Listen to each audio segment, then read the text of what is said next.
Hey everyone, welcome to the reVillager podcast. This is our very first session in our live series of our reVillager Kickstarter.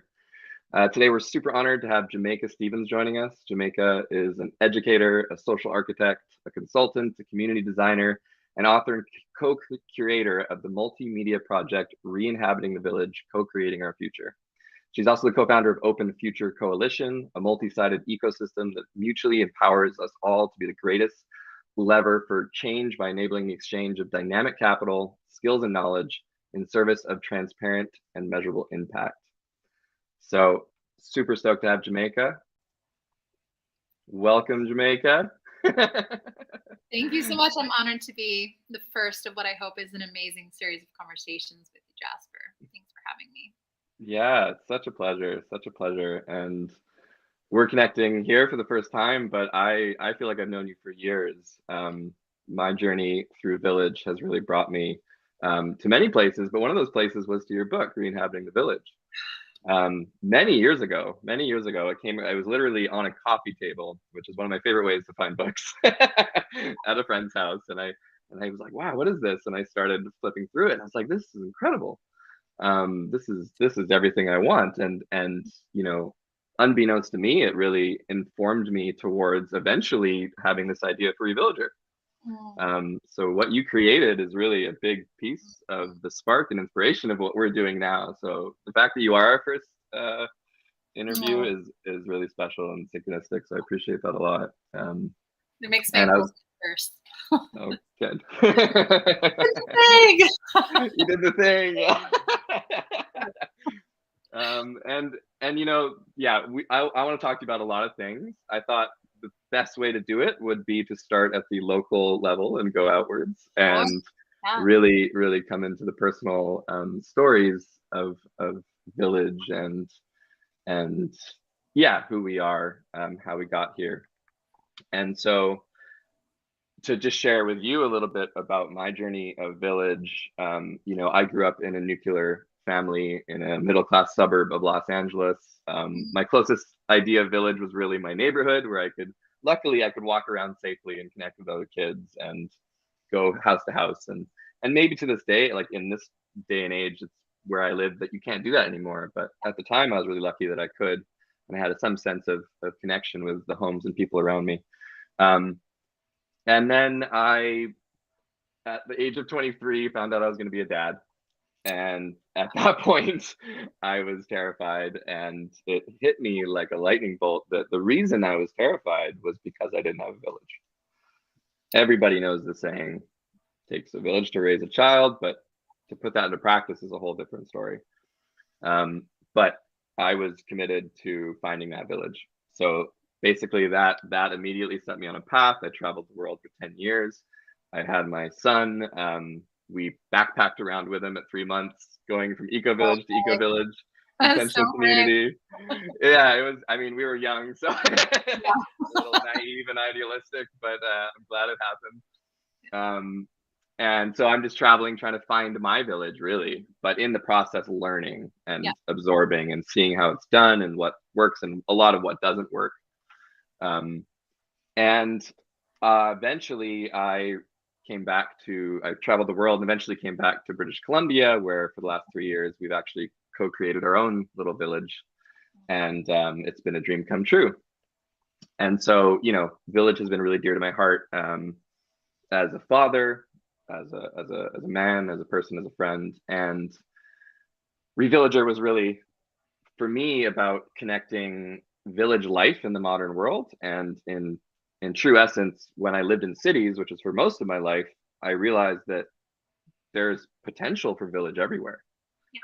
Most eco villages are on land and nature, separated from cities, but wow, like apartment buildings can be villages, and cul-de-sacs can be villages. So part of our mission is to bring village life into those places, because not everyone has the privilege to live rurally and buy land together and all these pieces. So that's my story.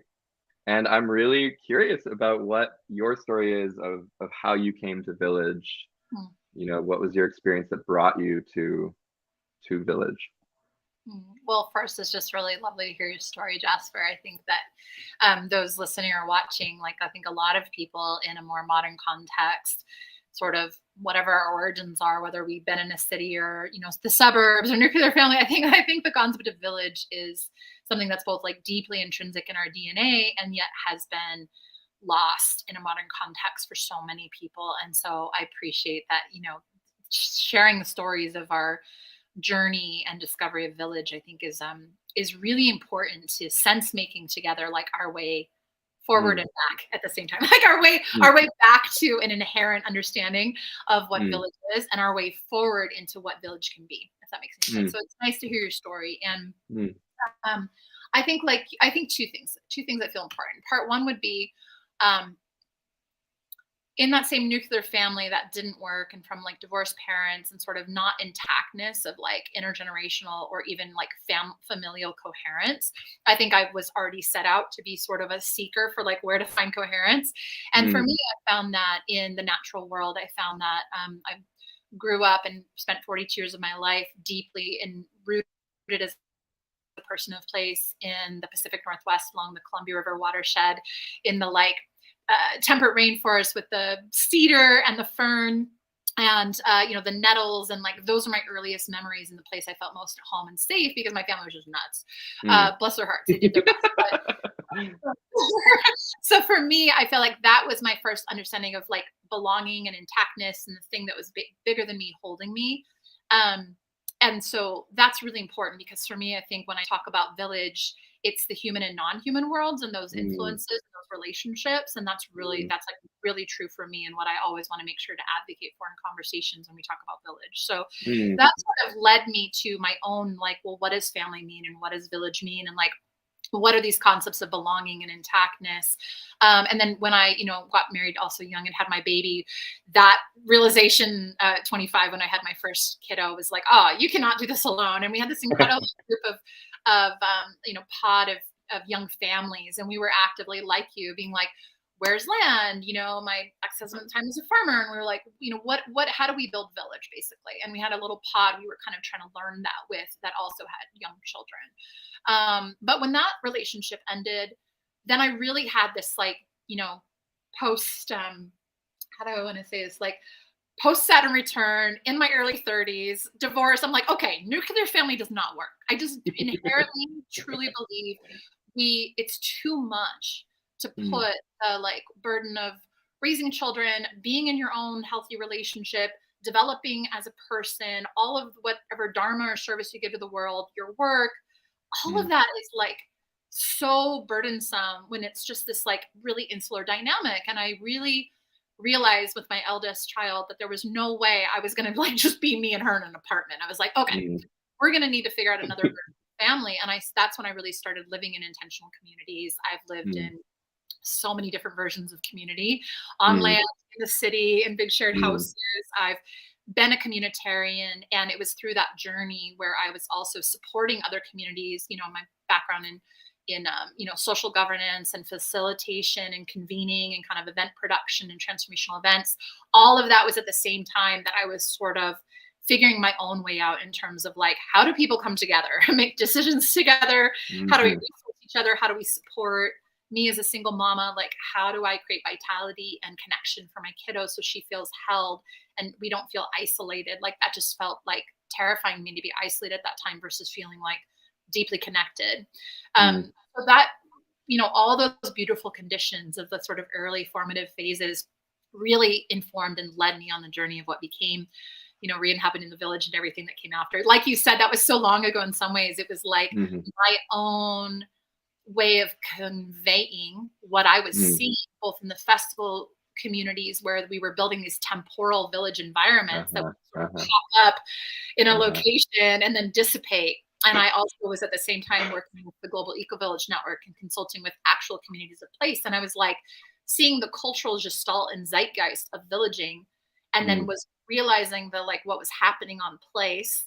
And then also was involved in like the village building convergence. So I had that trifecta of like temporary villages that form and all the social and physical infrastructure, the more eco village rooted kind of living demonstration center of intentional community. And then what was happening in the city of Portland, which was the village building convergence and city repair project that would place make urban villages and all the partnerships and the sort of exampling that came from Mark Lakeman's work. And that trifecta was literally right at the like culmination of, as a storyteller and a convener, I wanted to convene those who were also on a deep inquiry like I was about what does village mean to us now? How do we respect intact and existing villages that in some ways are almost like as if they're part of antiquation, like they don't exist, instead of celebrating? There are intact villages all around the world. It's more those of us who've been modernized or colonialized or our colonizers who've forgotten village. And so here we are trying to sense make together. And I was seeing these pieces and parts. And it was my own lived journey of really realizing how complex, but like deeply nourishing it was to have that sense of belonging and home and like resource sharing. And it wasn't just me alone, especially I think as a parent. So that was the like origin and the intersection of what became sort of the ReInhabiting the Village body of work, which then I just feel like for me was a launch pad of kind of everything else that now I'm in service to. So it's kind of my journey. And I'll just say this one last piece because it would feel good in my heart to finish, Jasper, by saying now I live on a 65-acre farm up in Northeast Washington State on a family farmstead. It's interesting to have lived in so many communities and raised my first child in community to now with my second child, who's a 5-year-old, be back on a nuclear family farm. And I didn't know, I wasn't like gearing towards that. It's the way all the stars align to be like, if you want land, it's going to be way the hell over here, far away from your community. Leaving place, leaving this deeply rootedness. I had no idea just how deeply I was a person of place until I had to leave my ecosystem. It wasn't even my like family and friends. It was like leaving the ecosystem that I had known to come to a brand new ecosystem where we knew nobody, to start over from scratch, building community. And I have learned, I'm like, it's perfect. It's sort of like, what the hell did you do? Like, how did this end up being like, you're a Unitarian? Why did you end up here? But I'll just say two things that came is A, how do you build community with those who aren't already an insulated bubble of like-minded people? Because I live in a very rural and different political and cultural place. How do I build community across what could be divisive lines was part one of what I'm like really in a deep study of here in this place, which is teaching me a lot. And then part two is in the absence of the human community that was so readily accessible to you, what does it look like to be in communion and community with the living world? To like have a relationship with your favorite seed, or to have a relationship with the wild animals that come and visit, or the different things that happen here seasonally that make us feel like alive and connected and not isolated and alone. I don't like, how did I transfer my grief of not being in community and in the rootedness of a place I'd known into a learning journey of deeper communion with the living world and learning how to be in community in a different way that wasn't just based on like-minded values. So it's rich. But that, it feels really good to share. Like, that's where I was like, I'm not in community right now. How weird. But it feels good because I think that is part of like all of us. It's like there's so much sense making at different stages of our life and different kinds of experiences that are so relevant to this conversation of villaging. So I'll leave it at that. Thank you. It was beautiful. Wow. Yeah, I got tingles there at the end, you know, bringing it back to what I've learned through my connection with Indigenous peoples of that right relation with the natural world, you know, and speaking to beyond the two-leggeds to the four-leggeds and the winged ones and the ones in the sea. And that is something that maybe is missing a lot from this conversation around village.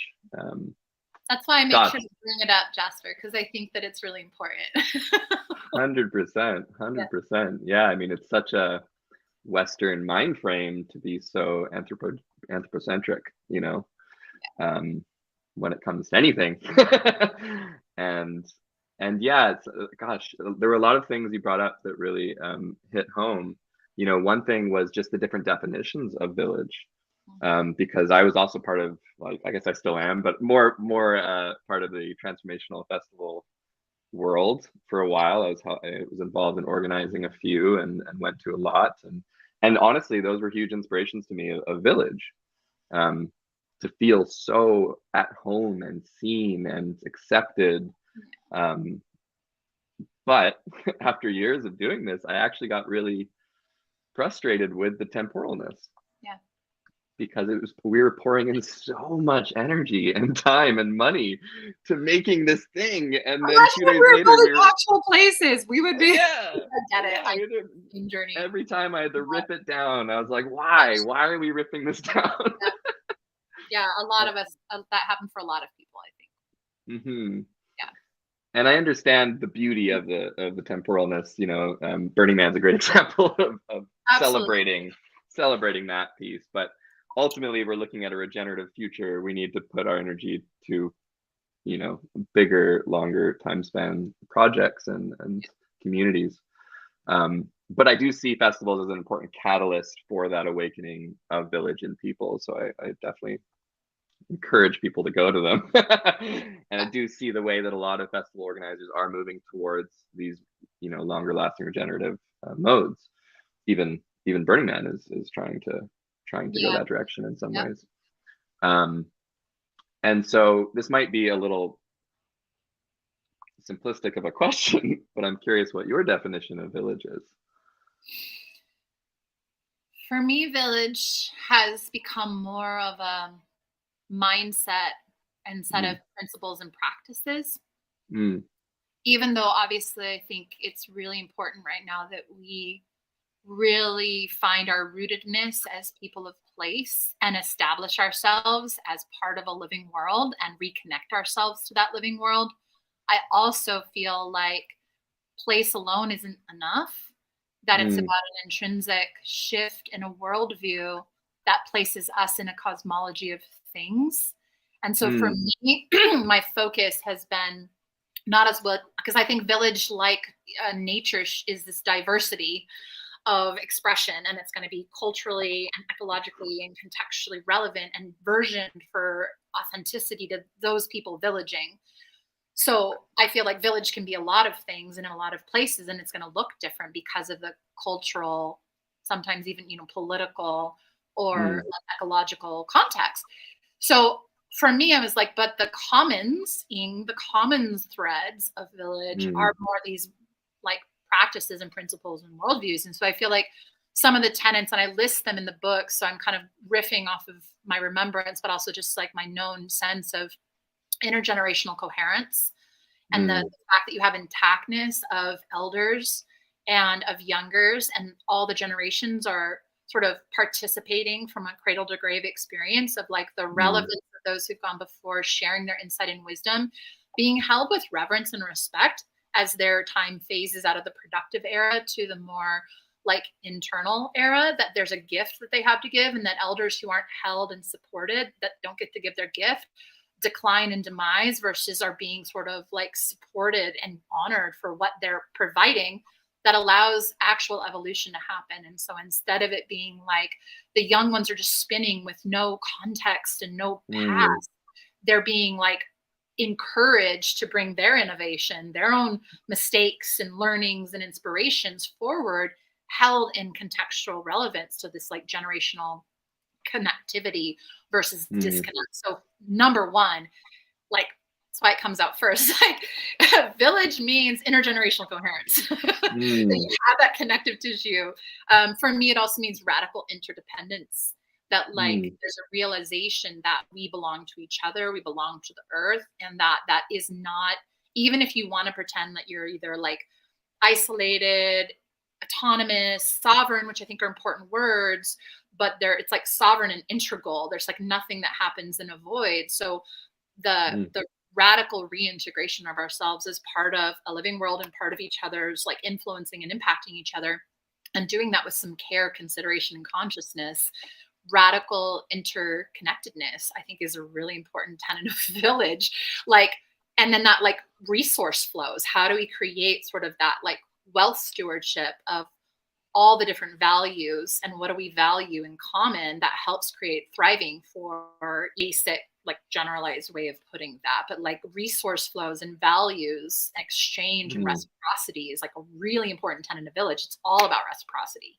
If the living earth providing you you know, with all these different generations, like, so things like that, like, I guess are just examples, and there's more that I could go on. I think another really important one for intactness is rites of passage, and this concept of being able to integrate over time and version ourselves with new death, life. If we're talking about regenerative, the requirement of regeneration is life, death, life cycle. And you can do that in your body, out of your body. But like, if we're in a consciousness journey that's reiterating, dying to old versions of ourselves or old thought forms or old identities and egos, and we're reversioning ourselves, you literally can't do that without two things. Number one, you have to have your own experience of going through that journey and rite of passage. But when we don't demarcate, celebrate, and recognize with communities that witness and then can hold you in sort of an accountability that is who you are now, we don't actually rite of passage. You can be going around basically the same journey. Like, village and rites of passage are so intrinsically linked. And those cultures that have rites of passage around grief rites, you know, around the different staging of parts of life, when you have that intactness and you have community around you, both supporting you on your own solo journey, but also then welcoming you back in, like reintegrating you and being held in witness and context to how everybody else is also on that solo journey together. That's such an important part of village that I think so many of us have lost the thread of. And that then, to me, has a bunch of people who haven't actually progressed. It doesn't mean about aging. It's like, are you progressing? So instead of the, like, you know, spiral opportunity to reintegrate and become something else, and kind of, you're just like, just people are just hitting their head against the same wall. There's a lot of immature adults. There's a lot of people who've never figured out how to age past a certain point of their own consciousness. And we suffer in this greater society from a lot of people, a lot of them in points of power, who are not actually initiated. That's villaging, is to help each other initiate and grow our own consciousness and our own capacity to show up in the world with maturity and understanding consequences and like reciprocity and responsibility. You don't do that when you're a child. That happens over time. So we have a lot of older people or people in power that are still operating like selfish children. Like village. Yeah. So those are just like a couple of examples. Like, it's not so much about a place, because you can do those anywhere, and how beautiful to create so many versions of like, what does village mean to you? What does it mean to us? But I think it's more embodying a way of being in the world and a mindset in the world. And that is how you start sort of creating village anywhere. It doesn't matter then where you are, your village, people that you're in relationship with, and the non-human people you're in relationship with. That's what makes village happen, if that makes sense. Absolutely. Wow. I mean, it's, yeah, those 3 points are huge. And I really appreciate that you're looking at that context, that kind of meta context beyond place. One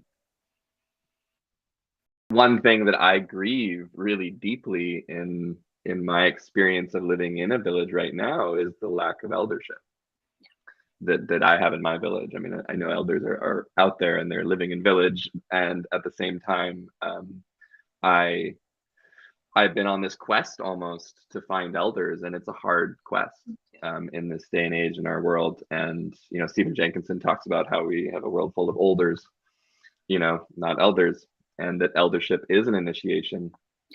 And that's something really, you know, beautiful. And yeah, it hurts my heart to feel that piece of the village on a collective level is missing. And I will say as well, on the other side of life and death is the initiation of boys and girls into adulthood. And you know what my experience was with my village in the city, for example, which was really centric around the festival culture, was that everybody wanted village. It was a buzzword, you know, like let's village or let's community. And most of those people were between 20 to 30, sometimes up to 40. And they all wanted village, but then when I asked people to show up for my child, they didn't. And a lot of them didn't. Some obviously did. But there was this kind of devoid of we're creating this new paradigm and village and community, but we're not thinking about elders. We're not thinking about children. Yeah. And when I talk to Indigenous elders, they speak to the fact that these children are the center of the village. Yes. And then this next concentric circle is the elders. Yes. And then it's the adults. And we're essentially there to support that, the regenerative motion of life and death from children to eldership, and rites of passage, also feeling the grief of not having that in my life, integrating it into my son's life. I gave him a rite of passage when he was 7, and we'll do another one. Like, what Beautiful. Are we doing? Like, trust me, this is really important. But I'm like, you'll make me later. Yeah. And yeah, how to make that our own, and how to put it in the context of the community, because you're right, it's all about the community witnessing and holding the individual, because part of the rite of passage is disconnecting from the parents, or disconnecting from that level of safety, the safety bubble, and then being held into that new ego or self structure. You mean we don't just toss them into the world and we're like, good luck? Well, that is how our culture operates. We do that to our teenagers. Good luck. And I knew, at least for I was like, no, you're going to be birthed into a wider net, but you're still held. Like, still people advocating for you that you can go to. You don't have to come to me, like, as you explore yourself. I think it's tragic to watch what happens to our youth right now. It really is equally as it is for our elders. And then if you totally named like a grief point, those of us in the middle trying to raise children, on our way to eldership, like, I also have a grief of not really, I have older people, but I don't really have eldership. I'm like, who's gone further than me that I can lean into and be like, what do I do with this? We don't really have that. And I guess that's why I made that such a really strong point of like, this is what we're cultivating. I'll just say this, Jasper. I think some of us, though, are on the path of becoming those elders. I know for sure, like, it's actually one of my sort of soul's purpose life mission is I want to learn how to become messy. I don't know. I'm kind of making it up as I go, but like, one of my goals is to be an intact elder who's journeyed and kind of initiated myself, and have had different ways. I've had helpers, but like, no one's showing me. I'm just kind of figuring it out, but I want to be that intact elder for other generations. I think a lot of us are sort of like, we want to give that to our children if we don't know how. I think there's a kind of a renaissance of just because you didn't have something or you didn't have access to it doesn't mean we can't remember the fact that it's pretty intrinsic. It's deeply encoded in our DNA, and we can sort of learn our way forward to offer other generations what we don't have right now. Like, that's true too. And I sense you on that path too. Absolutely. Yeah, I had asked an elder once, speaking to my grief of not having eldership, what do I do with a community that has no elders? It feels like we're all reinventing the wheel separately in these intentional communities, and we're all trying to figure it out. And a lot of us being cultural orphans, we don't have any story or tradition to hold us, and the template of how we live communally and as relational beings isn't there. So we're kind of learning it again. We're remembering, because it is in our DNA, but it's hard if we grew up as individualistic, people. And I was curious, what do we do? And he said, try and fail. Yes. And he said, your failure will help your children, and they'll be a little further along. And track everything you did. Tell the story of how you tried and failed to young people. 100%. I'll say this, and I wonder what you think about this, Jasper, too. Like, I also think careful about fetishizing and extracting, but I also think there's a concept of older cultures. So rather than older people, looking to the wisdom of older cultures. And I know a lot of folks kind of in this villaging movement, as you said, we're cultural orphans, have been very like attracted to indigenous cultures and other older cultures that have way more of an intactness. I'm not saying it's perfect and they don't have their own issues, but there's like this integrity of intactness with reciprocity with life, and some of these tenets we spoke to. Even though we've done, colonizers have done our best to like eradicate that intactness, it's still very deeply rooted. And I think as long as we're careful and really conscious of where we're coming from, you know, in those relationships, I know that I have been deeply nourished by the real relationships of meaning that I've gotten to cultivate with different indigenous cultures. And that's helped me feel like something older than me that had a lot more wisdom than me, you know, like, so that's interesting too, of sort of like, especially because we're at this sort of phase of the individual and the collective.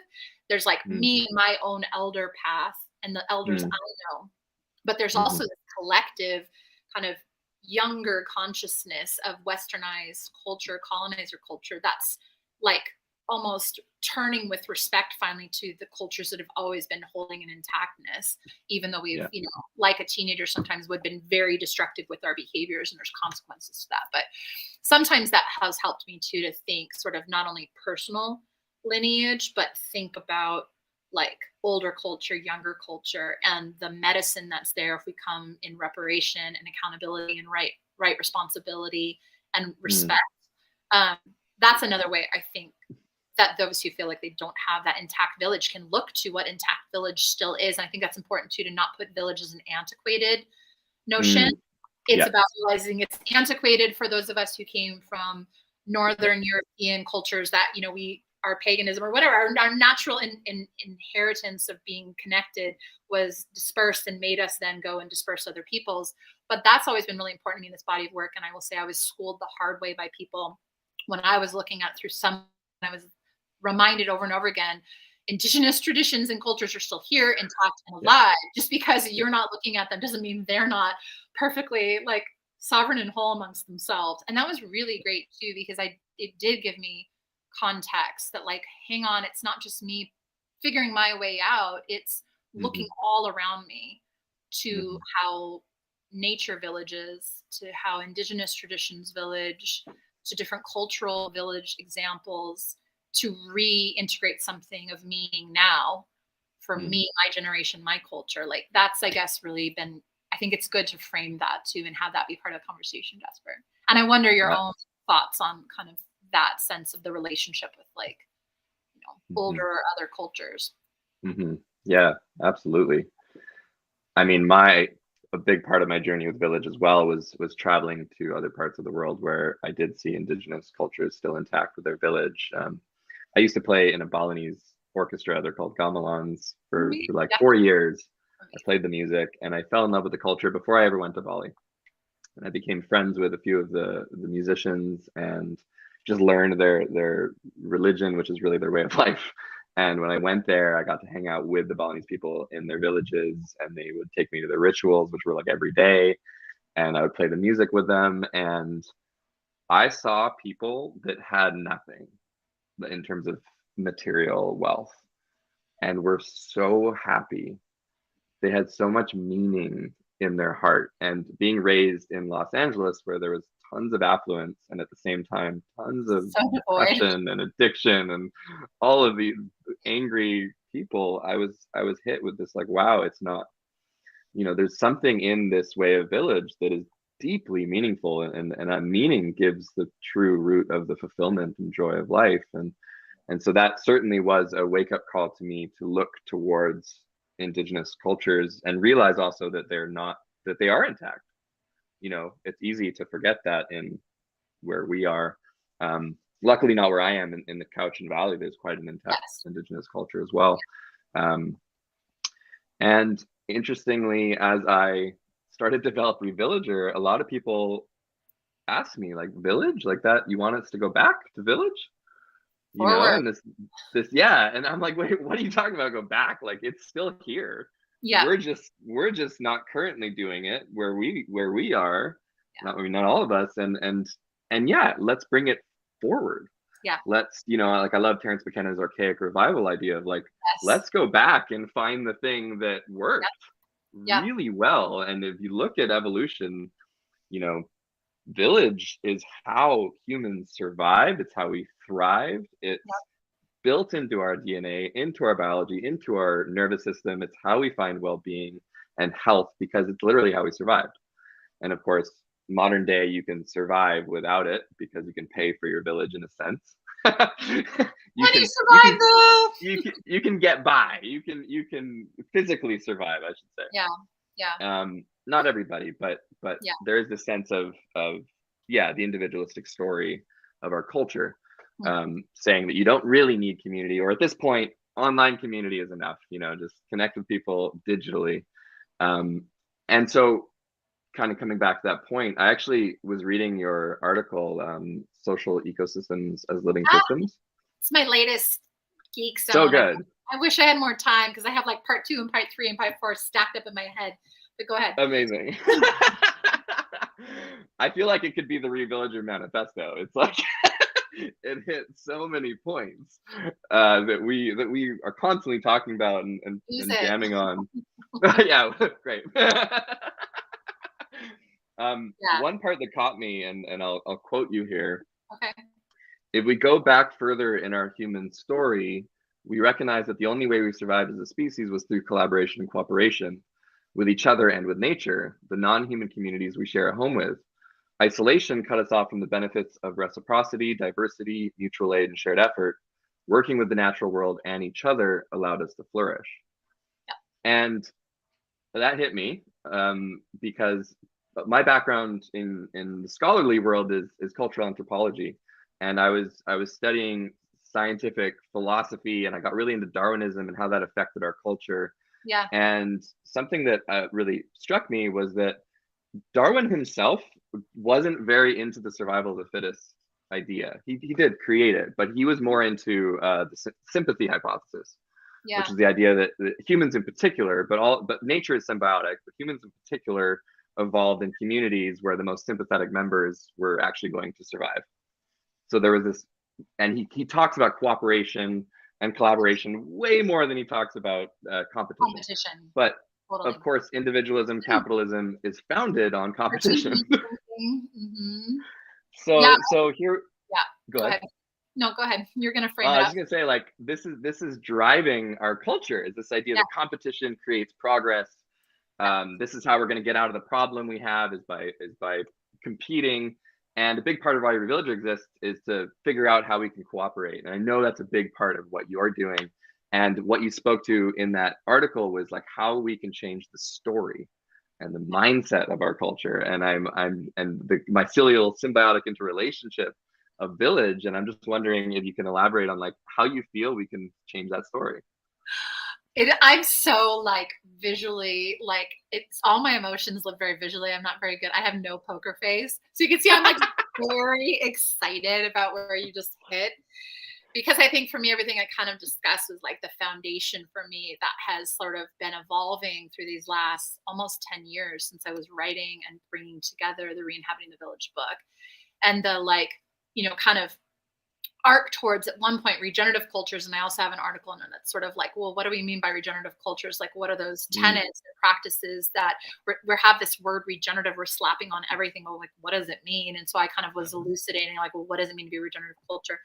But then really where I kind of hit was it was still that human centric lens. And the last, 2 years in particular, my like aha, and like now my deep dive has been in living systems as a pattern language of life that kind of breaks through the complexity of the like political, social, even like financial like construct that we like keep hitting our head in a certain kind of paradigm. And I was like, where's the trim tab, to quote Bucky? Like, where's the leverage point?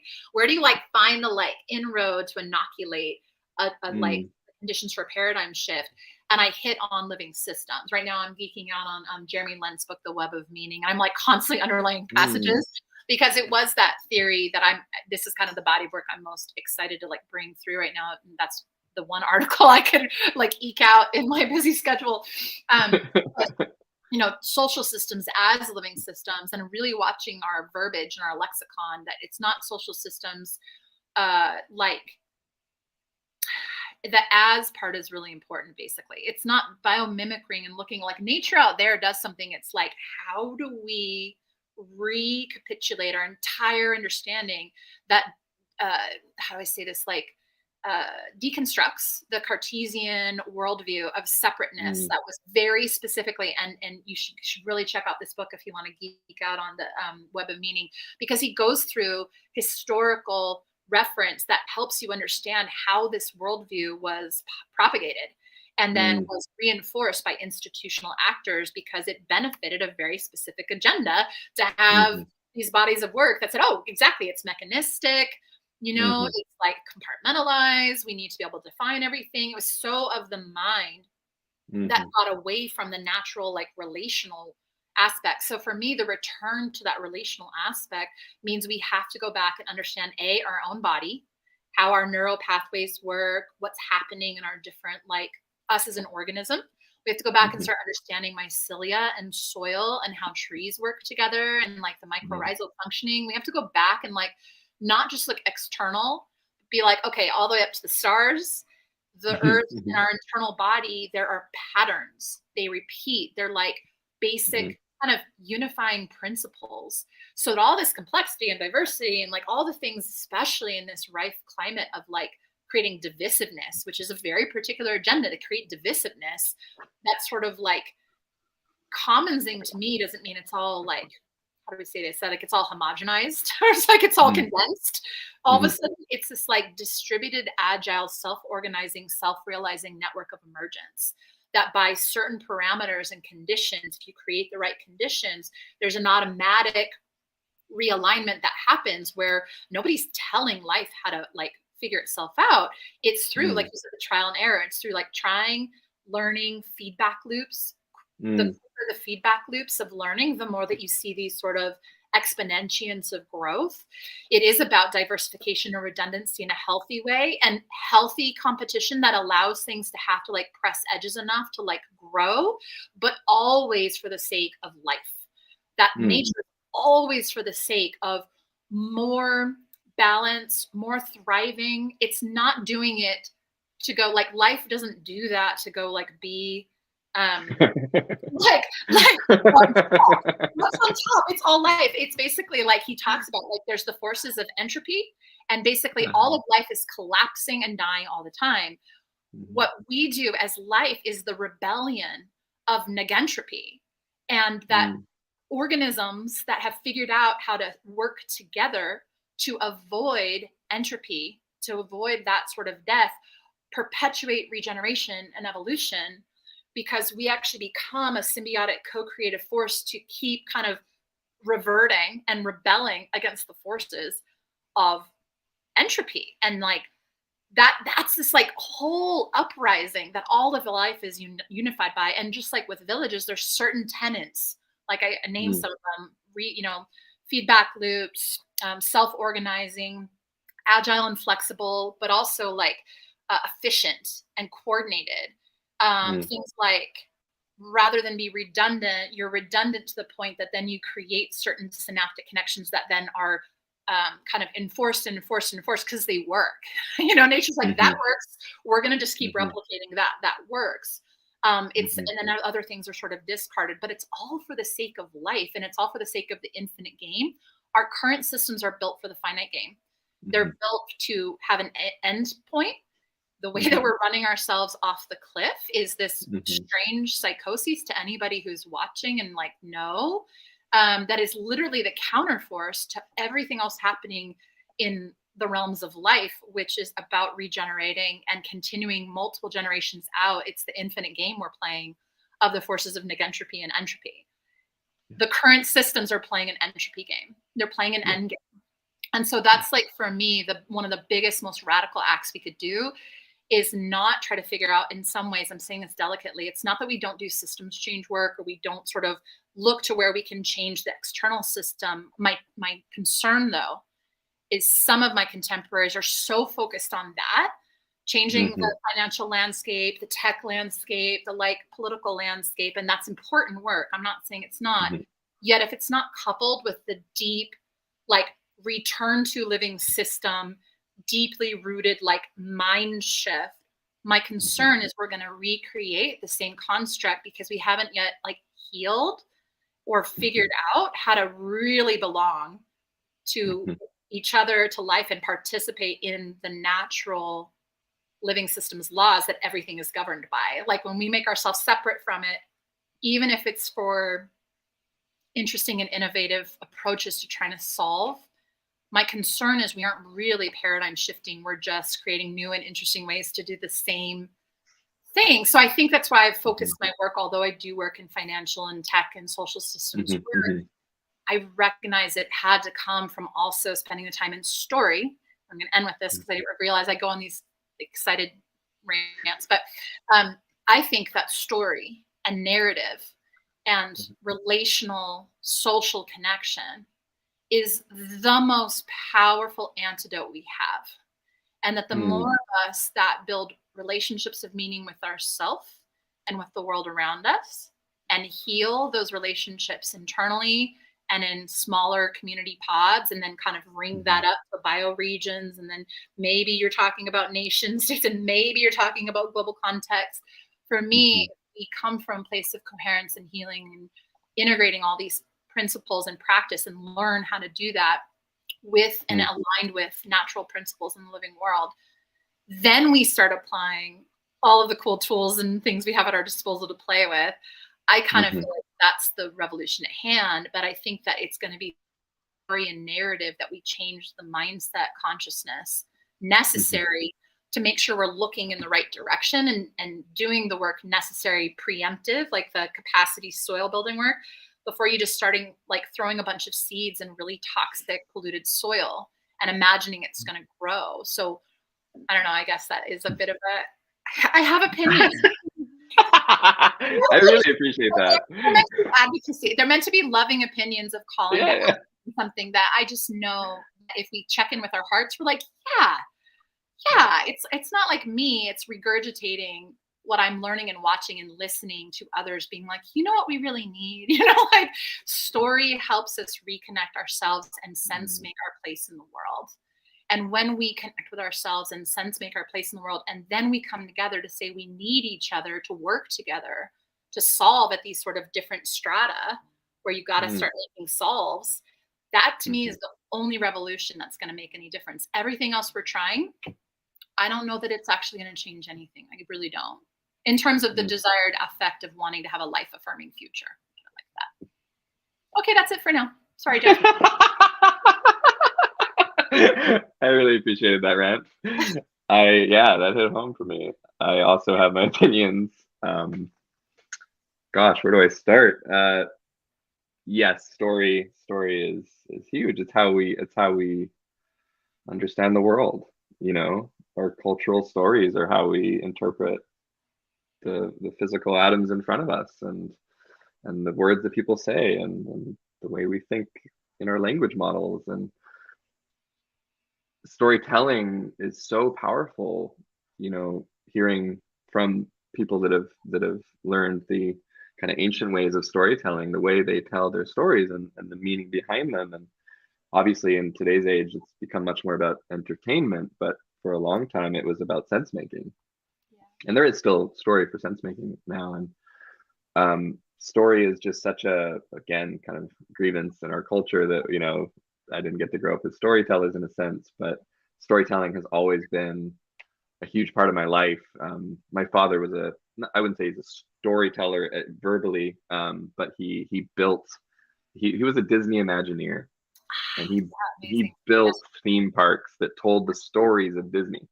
And so he always spoke of himself as a placemaker who made the place the story. He was an architect originally, and so his dream was to create architecture that told stories.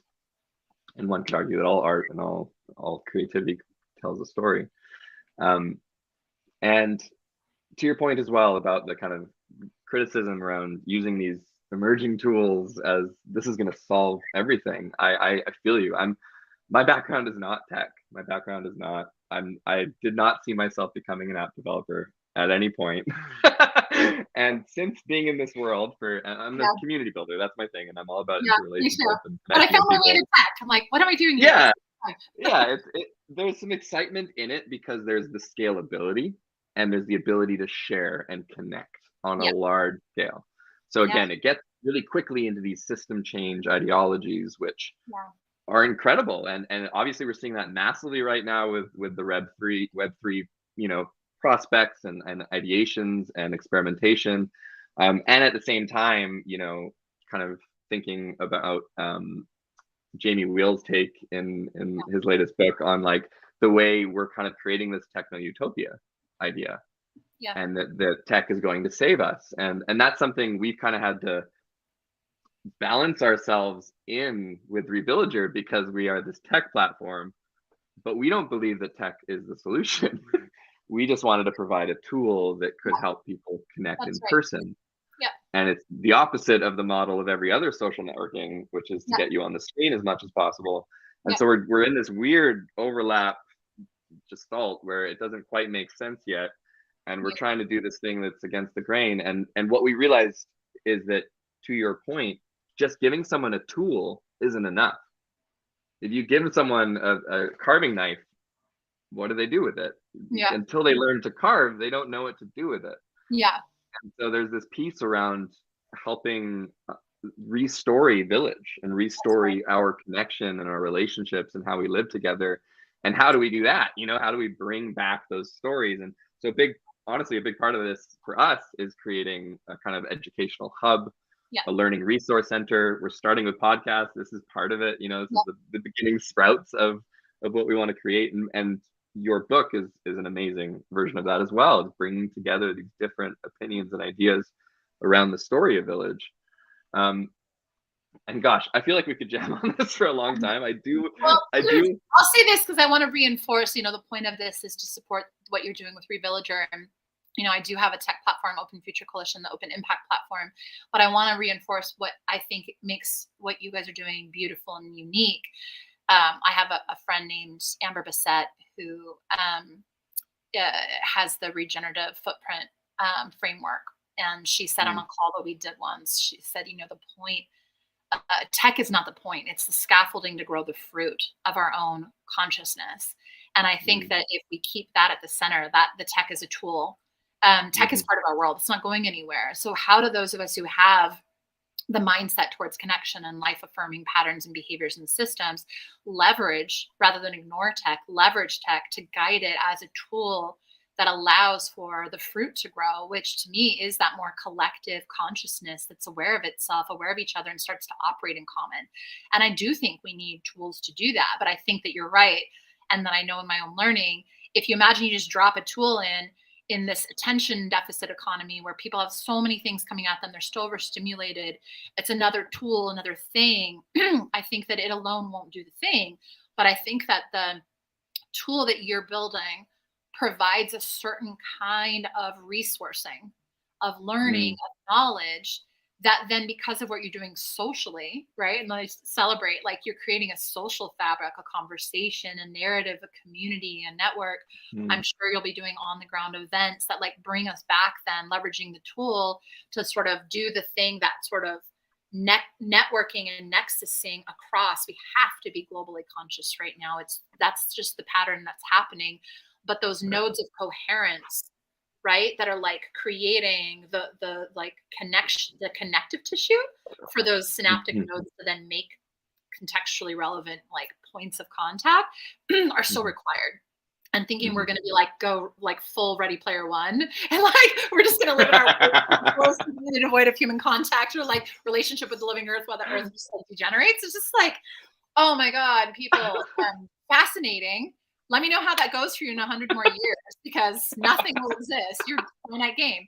Infinite Game to me is leveraging technology for like tech for good, tech for nature, like leveraging our incredible tools like we've done when we invented the wheel, or when we learned how to leverage fire, or like any of these other tools humanity has, like as an animal, learned to use at its advantage. And let's get some maturity and some like integrity behind it, and leverage those tools to bring back more cohesion, connectivity, learning, sharing, instead of what's happening with tools right now, which we all know, even if they're really catchy and we all kind of maybe do our scroll feed, it's not really creating connection though. It's not really giving you the like truth of what your heart is longing for, is it? It's not really. It's distracting, interesting, it might be informative, but I don't know that we can have tech without social context, without meaning making, place making.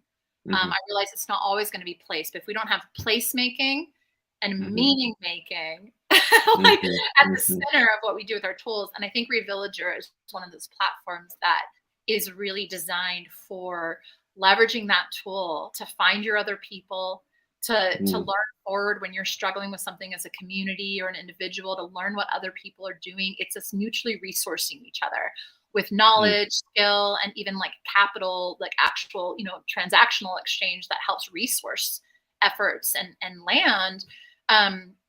I just feel like that's the kind of tooling we need. And then we need to like get around those as communities and find the interoperability between these different tools and networks, and keep mutually reinforcing a sense of weaving our way back to some sort of coherence. And the tool is just that. The tech is just that. But really the point should be our fruiting body. Like we want to be a juicy tomato that we can then like slice up and share over a salad with actual people in real life eating real food. Like that should be our goal and point. And I think platforms like yours, and I know the intent of ours, is to make sure that that's the point, and that we have integrity in the design and in even the business models and everything behind it. It's the social function served by the tool, not the other way around. So I want to celebrate what you guys are doing, and I really hope you guys get supported so that you can continue to build what I hope to get play inside of, and like see how it lands for communities trying to resource and sense make and grow themselves together.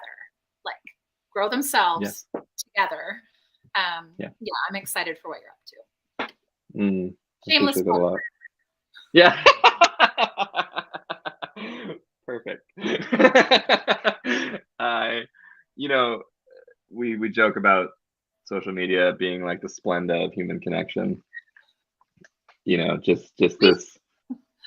So it makes sense. Social networks were built by people that don't live in community and on business models that are meant to extract profit. Like it makes sense that this is what happened, relationship technology is a big conversation right now, and how we do this in a good way, especially for our children. I would love to know more about the Open Future Coalition. If you could share more on what that is. Synopsis. Yeah, and I can share some links to accompany the video on your heart archives. But Open Future Coalition has been kind of a body of multiple people's bodies of work that all synergized during COVID, which a lot of things birthed out of the need in that time to sort of address some of these issues that were really obvious and couldn't be hidden through the COVID years. So while we're only 2 years old, it's built on like 12 years of a tech stack and all of our life's work converging at this time to really look at it building both the tech, the social, and the financial infrastructures to support systemic change, particularly focused on bioregional coherence and supporting local, restoration, soil health, food health, human health, the built environment. So those are the pillars we work in is regenerative ag and food systems. We work in eco restoration and climate action, and then we work in the built environment and things like energy and infrastructures. But we do that by supporting and innovating the financial tech and social tools to help really resource communities on the ground and community-led efforts and community leaders to better find each other, to be less siloed, to be more coordinated, to have access to the kind of tooling or information that they need and the solutions libraries they need to learn forward together as a global community of practice, but really applied at local scales. So we launched Open Impact First as the platform that helps better track the real impacts happening on these sort of transparent measurement of real impact on the ground that's community resource and validated, and then help build the collaborative capacity tools for local organizers and local communities. We wanted to start with that, but really what we've then moved towards is more of that, like convening in the space of trying now to see where we bring sectoral partners together, looking at how we bring sort of multi-capital funding partners together, where we recognize there's all these kind of siloizations. We're doing sort of intentional innovations of new product design for like financial instruments and tools, and then the social convening to help sort of unlock the real potential of better resourcing the communities on the ground who know what they need. They have the solutions. They're already doing the work, but they're siloed from each other. They're under-resourced and they're invisible to getting the like sharing the knowledge and wisdom of what's really happening on the ground. So that's what we're here in service to. And we do that in a lot of different ways. But for me, again, the Open Impact platform as a standalone wasn't going to be the thing. It's where we're doing this relationship building and ecosystem building and like convening different kinds of people so they can meet, network, and connect with each other. And it's also the financial flows, which wasn't also my wheelhouse that I came from, but that whole like part I said about villaging, the wealth stewardship needed to actually unlock from the extractive capital systems and figure out how to truly resource with integrity and local stewardship, bringing those resources into where the front line of eco restoration, or, you know, the transition towards more regenerative ag, or like restoring soil fertility, or like renewing water cycles. That's where we saw like we wanted to just come and basically really support the grassroots and look to the systemic institutional levers of change that we could sort of unlock to bring those resources where we believe they're most powerful. And that's to support and resource local communities to do the work of resilience, and then learn together from that, measure that together, showcase where those like interventions are successful. So that's what we do. We do a lot of interesting things. Now we're proving the model. We built some things, and now we're spending these next couple of years demonstrating with key regions and partners to be kind of in like a living laboratory of saying, okay, we believe if we apply this, this, and this, we're going to be able to unlock that. That's going to create this output. Let's practice with partners and see how true our theory of change is, and learn forward from that, and learn with a group of other people also trying to figure out how to bring more local resilience. So that is what we're kind of up to. Wonderful. Yeah, well said. I know there's a lot to bake down into a small little story of what it is, because I was researching it. I was like, wow, and you actually made some incredible infographics of the feedback loops of everything you just shared. Yeah. So they're on the website. Yeah, I highly recommend everyone goes and checks out the website, and the link will be down below.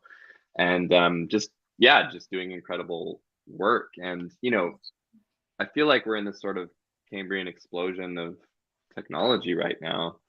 And there's a lot of people like us trying to figure out how we fit into that picture, how we can leverage technology to really support resilience in our local communities. And there's lots of different ideas on how to do that. And, you know, I'm just curious what your take on it is with, in particular, DAOs and decentralized currencies, how we can guide those to actually being useful tools for social revolution, rather than, like you said, using them for the old way of thinking.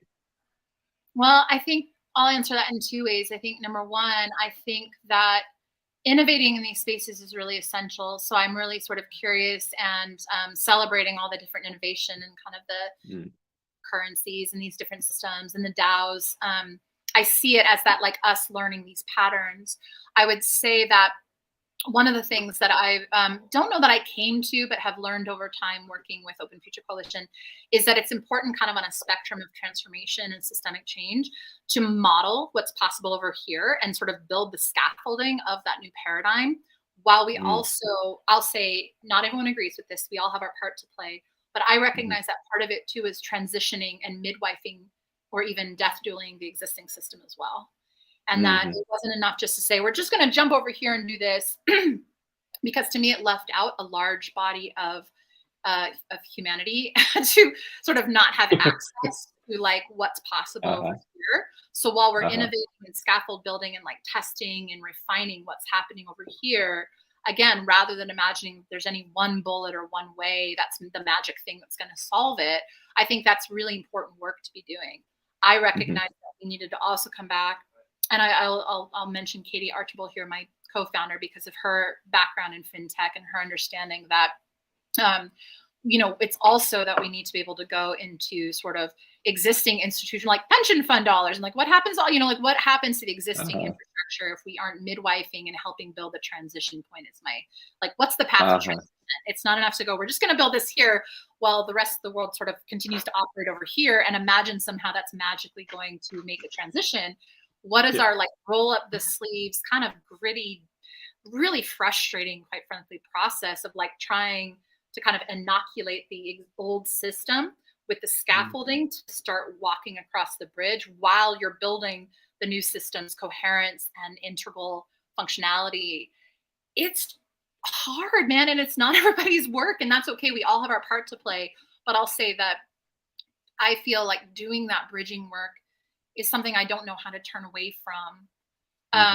So when we look over here, because to your question, I think it's important to make sure that those also like look in all directions to say, how is what we're building, with NFT or cryptocurrencies or with the DAOs, how do we make sure that we're also looking around us at how do people enter in? What are the transition points from existing structures that allow people to now participate? And the other thing I would say is always checking back to, are we embodying in all of these designs living systems principles? Like making sure not just to be like, it's distributed, therefore it's living systems, like it's complexity. There's like things that happen. It's not just distribute everything and then nothing's coordinating and it's all just like floating and it's like this like balance of both, and that's a hard word sometimes to really get right. But it's like distributed and coordinated, my curiosity to the designers and the kind of like troubadours, the innovators in that space, is to just make sure that we recognize we are innovating. It's a laboratory. Let's be humble enough to learn from the lessons. Let's share what we're learning. So everybody innovating in those spaces gets there a little faster. Let's figure out where our work is compatible and interoperable instead of everybody popping up with the next latest thing that isn't looking around at the landscaping. Okay, you're doing that. I'm doing that. We could do that. Together we could kind of unlock this and like get there faster and more mutually reciprocal than like, I'm going to outcompete you. I'm going to get there faster so that you become irrelevant. That's really important to check. Are we in integrity with living systems principles? If we do that, then anything we build should, even if it takes us a while to figure it out and we're iterating, it should then be imbued with the same integrity of the way that life works. So I think that is my like sort of cautionary tale with hopeful optimism that I think we're heading in a really important direction, and that all of it is helping build a collective intelligence, like synaptic like connection of humanity as a species. I think that's happening and being enabled by these tools and these governance patterns. I just want to make sure that when we build it, we built it with like the full backing of life and for the sake of life. And as long as we keep those two spectrums like really at the forefront of integrity, I'm excited by the times we're in and seeing what's emerging. I just am thoughtful too of the corruptibility of things used for different agendas. And so I feel like more than anything, the social functions, our social governing patterns, our relational patterns of shared organizing principles and common best practices and common agreement about just like really fundamental underlying like basic principles of collaboration. If we all, like those of us working in these spaces, just say, look, we want, we're here for the same purpose. We're aligned. How do we solve? How do we work together?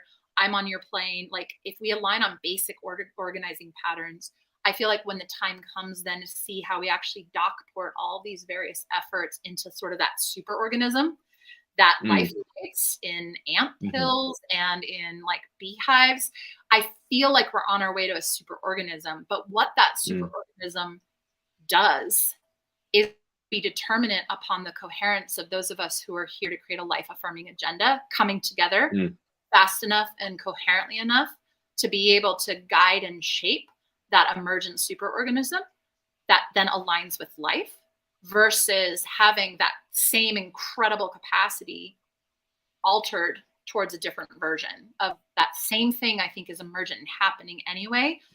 Who's guiding and what's guiding that?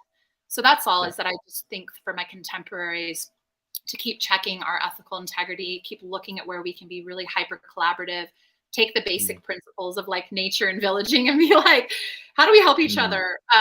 Because we're only going to get there if that collective body comes together enough to still be agile and redundant and distributed and diverse and dynamic, but coordinated and connected and like flows mutually resourcing between our efforts so that we can have the widest possible outreach and cover the most territory possible, but like integrated into a common social DNA that guides the whole thing. And if we don't do that, I'm concerned that we'll just build for other people the super net that they need to go take and go, thank you. That was very brilliant of you. I'm going to go now use this to further like press and extract and like, awesome. You guys are so smart. Well, I can't help it. I'm a rabble rouser. Like I'm a movement builder at heart. And I just want to always get people's hearts excited and back online to be like, we got this. we're freaking amazing. We can do this, but we're only going to do it together, and we're only going to do it with integrity, and we're only going to do it with radical healing.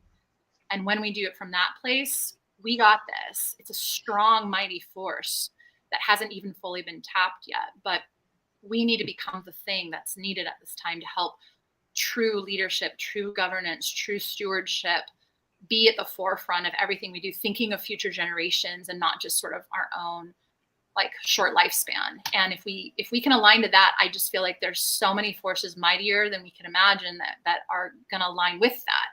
I believe it in my heart of hearts. So anything I'm offering is not a critique, but more of a rally cry towards like movement of movements that I know that we're all kind of here building together. Yeah, I really appreciate that perspective. It's certainly something that I share as I involve myself more and more in these worlds. And, you know, how do we hold the humanity within these ideas? And, you know, like Tristan Harris speaks about the bowling alley and the gutters being fully decentralized and fully centralized, and we're trying to hit a strike down the middle, you know, of figuring out how to do that. And with reVillager, it's been also this interesting conversation and play with how we are going to create a technology that does something different and at the same time is a bridge. Because like you, I feel like a bridge in my life with people around me. I've always been very much a bridge, and for a lot of people, a bridge into community in person. I was an event producer, and that was a big part of it, and just who I am. And with reVillager, like a lot of people have said, like, well, why don't you just build this whole thing on blockchain right now? Like, why aren't you doing that? And for us, it was like we're alienating everybody who doesn't know how to do that yet, or who doesn't have a wallet, who isn't ready for that kind of experience. And then we're not going to have any elders on this platform, and then we're like, and that's okay. Like you said, it's really important that innovation is happening, and it's happening with the people that understand it now, and that will become something that's more understandable for a greater amount. But for us, it was like, yeah, we could create this futuristic thing that can replace this model of how we interact on social tech, or we can kind of give a bridge and say, okay, you're used to this. Here, come a little further this way. Come a little further this way. Come a little further this way, and come back to being on the ground with your community. So that's been a big part of our drive and our mission. And I really appreciate the way you described that story and that conversation around, yeah, just the emerging tech and how we're going to bring it forwards and how we're going to change the world. I mean, it's such an interesting time we live in. Oh, it's just wild, really. It's just like, and I'll say all this with hubris, like, I don't really know. Like, for all my opinions, I said, like, I don't think any of us really know. I think we're just being guided. And for me, I'm just listening deeper and deeper and like to a guiding intuition. Everything I do is intuitive. And the older I get and the further I go and trust that guidance system, I'm like, when we're forging new territories of things that haven't yet become and they don't yet exist, and we're kind of in this liminal, like there's no going back, but we haven't really created yet the thing that's happening. We're like in this liminal space, the disorientation that happens when we're like unmoored and we're moving towards and building. The way that I've created Coherence, another article I wrote about it, is sort of like seeing that as like a creative potentiate and learn how to orient differently in that time of transition, so that you aren't just like, hurry up and go back to the last thing. I want to cling to what was, or I want to like jump into the next thing with no real foundational integration. I'm just jumping because it feels good to grasp. And I feel like the more we stay in this really cultivated liminal of like, it's very uncomfortable and disorienting to be like, we're not there, we're not here, where the fuck are we? You know, like, pardon my language. Sorry, kids. You'll learn that language too. But like, where are we? We're trying to orient ourselves in such a fast evolutionary arc that's moving so quickly that I think that it's like turning back into our own internal intuition to guide, like sense make with ourselves, know our own guiding compass, and be like, what feels right, what doesn't. We all have our part to play. It's going to look different for every person. But I do think that my encouragement is simply like trust life and align with life. And as long as we keep moving with that as the kind of North Star guiding compass, I I think we'll just sort of become the thing that's trying to emerge, and we'll do it with again, that all that like the alignment with life behind us. And that's, I don't know. I think that's that kind of threshold, like edge. So my encouragement is simply that. It's just like really trust our own intuitive like path of following. And then you get enough people doing that together that's how you start to create the like scaling or swelling function. But it has to start with a very personal journey. And so it's like, how do we each become the healthy cell within the organism? Like how do we do the work that's ours, do our best, and sort of become the emergent potential. But I don't really know. Like feeling my way through it, being like, I don't know, I'm just as like unsure as everybody, being like, I think this is where we're trying to head, and like it kind of feels right and makes sense, and like this is how we're doing it. And I think being able to have a sense of humor and a willingness to be humble and learn is like really important. Like anytime I get too serious about all of it, I'm like, but do we really know? Like the I don't know mine is really powerful, because then it allows for things to emerge that otherwise we're fixated or rigid in. So I don't really know, but I'm doing my best, and everything I got's the cause. So all the cards are here on the altar on the table. Beautiful. You're doing awesome from my perspective. And you actually have a bit in one of your articles about radical humility, which I really appreciated. Knowing that we don't know. And that's something for me too in the last few years, especially seeing the cultural polarization in all the conversations on the internet. I'm like, none of you know. You all think you know, but nobody knows. And it's, that has its own purpose, to keep us really divided at a time. Absolutely. I'm not saying unity. I think there's like a kind of a throwback to the like dawning of the age of Aquarius kind of unity. That's also a bit like not addressing the complexity of things, but a divisiveness is, the only way we're going to get there is we find enough common ground. We don't all have to agree. We don't all have to see eye to eye, but can we find enough common ground? And again, that's where putting Earth in the center sort of, for me, takes a lot of those human pressures off, and is like, what is enough common ground to like to just really awaken the true potential of humanity, and instead of the enslavement of humanity. Totally. Anyway, I'm gonna stop. Well, yeah, I mean, I feel like this is a good moment to wrap this awesome conversation up. I really appreciate this, and I wanted to leave off with something I read in a different article of yours, Growing Regional Resilience. Yes. And you offer a quote in the beginning. If our goal is peaceful, just society, self-reliance at the home and community levels must be a central focus of our lives. And that is, again, why we're doing what we're doing with reVillager. And, in a sense, I guess the question that I want to kind of just leave off with for you, I'm curious your thoughts, is like, what do you feel like is the most easy and actionable step for a normal person that might be living in a city or a suburb, that they can start reweaving village or connection in their local world and life? Well, I will say that I do think the way forward is hyperlocalism and reforging local food sheds, watersheds, local artisan and trade cultures, and buffering against the fragility of the global systems we've already seen are sort of faltering. And I think that as long as we have relationships with neighbors and we're trading our skills and we've got that rapport, that real community resilience is so intact and is going to help us weather whatever coming storms from a fragile system that's just not designed to actually like carry the load of what's happening in terms of the different like points of like impact into the system. So I really do believe both for resilience for the times to come, but honestly, because I just think it's actually the salve and the balm of healing that we all need, not even because it's like, oh God, I'm terrified of what's coming, I gotta hunker down with my community.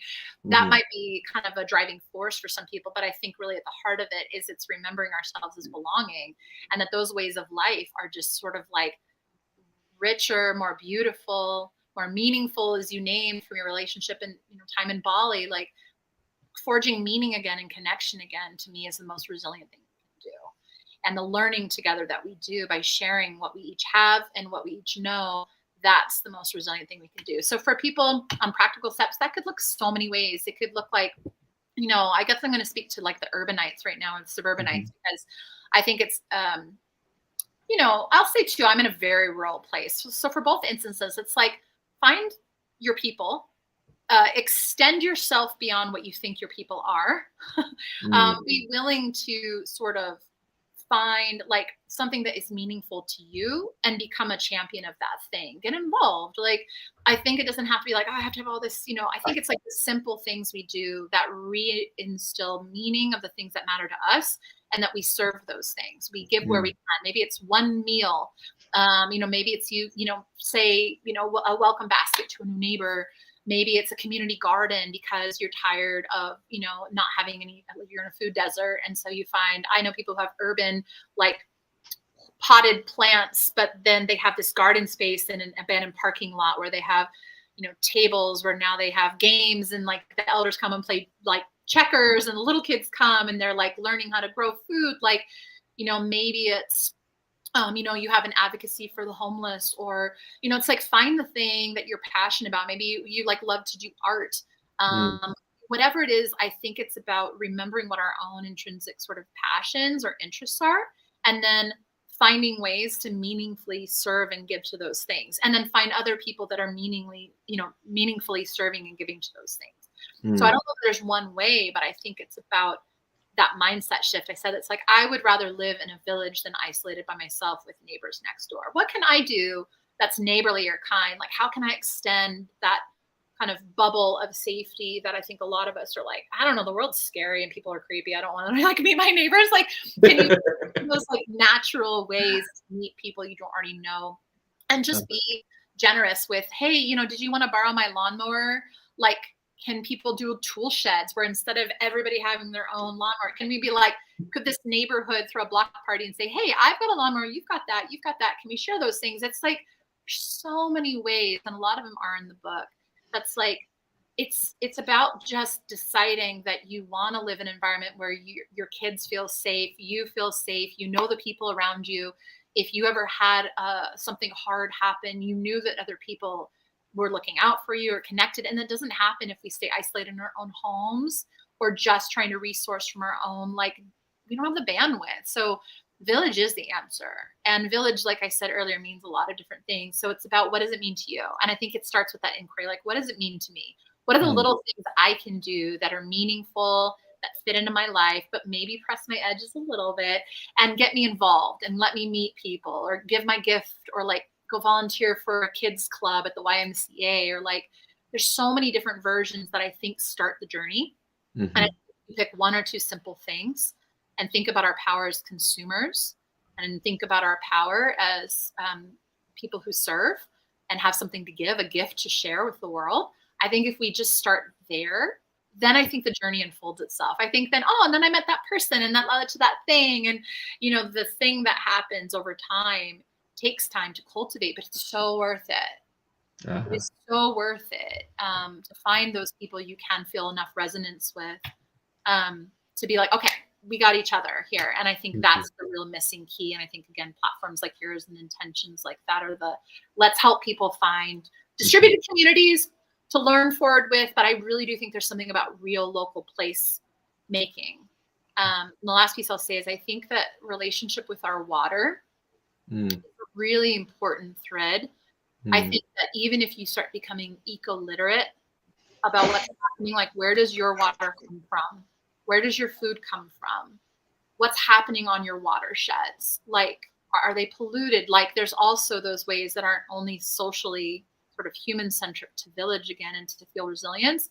I think it's about like being curious enough to want to understand, where does my food come from? What's happening in the farmers markets? Like, where does water come from? Like, if those systems collapse, what is my resource internally and through the people I know or my skills? What's my plan? And then it stops being this fearful thing that's sort of in the background, and it starts to become a more empowered, I have agency. What are my relationships to this like changing time? Because my concern is that people aren't ready to address that we're going to see potentially a lot of volatility and things aren't stabilized. It's not a stabilized time. So inner resilience and community resilience is the most powerful act we have to weather literally whatever storms are coming, and to just reforge like health and vitality in our own local like community, and really understanding what's happening in the landscape around us like ecologically is important. I think you have too many people who don't have any idea where their food comes from. You have too many people who have no idea where their water comes from, or if their water wasn't available, what would they do? That's where I think you see that that wouldn't be a good scenario if you get enough of those people, say, in one city. Yeah. But if you resource that ahead of time and find those community connections, understand those community resources, understand the ecological resources, all of that is like the path that I then forges a different just experience of life itself. So I hope I gave some relevant, like there's a couple different entry points, you know, but mostly I think it's people understanding like what's true for me, what am I passionate about, what don't I know, what do I have to contribute, what am I looking for that I wish I like knew more about, and start with that inquiry and then take little actions in those directions of your own natural like gap or interest. And if people start there, it's very approachable. You just kind of find yourself then on the journey, you know. I don't think it has to be as overwhelming as sometimes people like, I can't, good on you, girl. I have no idea what you do, but like, here you go. But that was a nice hour and a half session. I really always love encouraging people. Like, of course you can do that. Like, what matters to you? What do you want to learn more about? Like, yeah, I think that's the starting place. Beautiful. Thank you. Yeah, we've been thinking about that question a lot, and with reVillager, we're just trying to make it simple and easy. You know, we have these little quick events. You know, we're imagining set up a block party, meet your neighbors, have a tea. These are really simple ways you can create connection and, you know, trade. Like you're talking about sharing the lawnmower. Like, why wouldn't we have a feature for a tool library so that we all can share a tool? Yeah. And we can all buy bulk food together, so we can save money, and we can all share. And then what we're really interested in is, you know, there's all these ideas around how to create community structures, but they always fall apart if people don't trust each other. Yes. And so how do you actually build trust? Yes. Trust is actually the linchpin and the foundation. So then how do you build that? Well, it's through actual human connection, and often with no point. Often it's just gathering around food or music, or, you know, for no reason other than to be with each other. And then the trust builds slowly. It's not an instant, you know, but as it builds, then you can start to build out these more cooperative, bigger reaching movements, and you can start sharing more and more with each other. And then village happens naturally. It's not this goal that we're getting to, and it's not this big framework that we have to struggle and grind to get to. And so I hear all that, and I really appreciate that. And I really appreciate that you appreciate that. I've like remembering that one of the first, I have like one page in the book that's like this list. Okay, like as if you can encapsulate a list. Like, what's the list of village principles? Trust was number one. It was the first one on there. And I come back to that again. It's hard to build that, especially again in a divisive time. But your point is so important that it's just about, it takes time to cultivate relationships. It takes time to build trust. So we kind of have to go at the speed of trust. But if we don't ever start, if we don't make that effort, if we don't lend a hand or like say, hey, I'm available, or like give us something of ourselves, trust doesn't form also all on its own. It needs those catalysts. So I really feel like reVillager is one of those places to invite people how they can be the catalyst for reVillaging. Like how can you contribute and participate in building the kind of life that you want and that you know benefits others. And I think if we start from that real simple place, I think that's really important, is to start really simple. And I love like, have an old fashioned block party, you know, like wave to your neighbor, you know, hey, bye, you know, like it's so simple in some ways, but it just feels so like hard to make those first steps. So I love that your app that you're building and the programs and kind of resources around it are intended to like spark that catalyst of like personal local engagement. I think then when you connect all those things up, you see that's where you really see change, you know. It's not going to happen in big global systems. It's going to happen in these really like personal myceliated things starting to build momentum together. And I really see that you're in service to that. Thank you. Yeah, and just to say for anyone watching, reVillager. We're in the middle of a Kickstarter. Well, we're not in the middle. We're in the first 3 days, and we have 30 more days to go. And I'll drop the link below, but it's here as well. And we're ending on Mother's Day. Felt appropriate. It also happens to be my actual mother's birthday. Oh, I love that. Yeah, and so yeah, you know, all the layers of Village going all the way back to our Mother Earth and where we come from. And yeah, I just want to say a big thank you to Jamaica. Such a fascinating, beautiful, beautiful conversation. You're a wealth of wisdom and experience, clearly. And I love how big you're thinking, the visions that you're holding, the way you're bringing it forward, and yet still holding the humility and still holding just a grounded, playful presence, which obviously resonates a lot with me. I saw from your video, I was like, oh, this guy. Yeah. I genuinely hope, you know, like support these guys. Make sure to like, let's resource this effort, because I know how much resource and value and beauty you're going to bring by successfully achieving this goal and all the goals that come from it. So I'm excited and honored to be a part of that journey and kick you guys off. Thank you. Yeah, and to be a champion of your work and our work. So thank you so much, Jasper, for the opportunity. Yeah, I look forward to connecting more and collaborating in different ways. And yeah. So into it. Let's do it. Awesome. Let's do it together. Yeah, let's do it together. Let's do it together. Yeah. Oh, well, thank you, and have a wonderful, wonderful day. Thank you.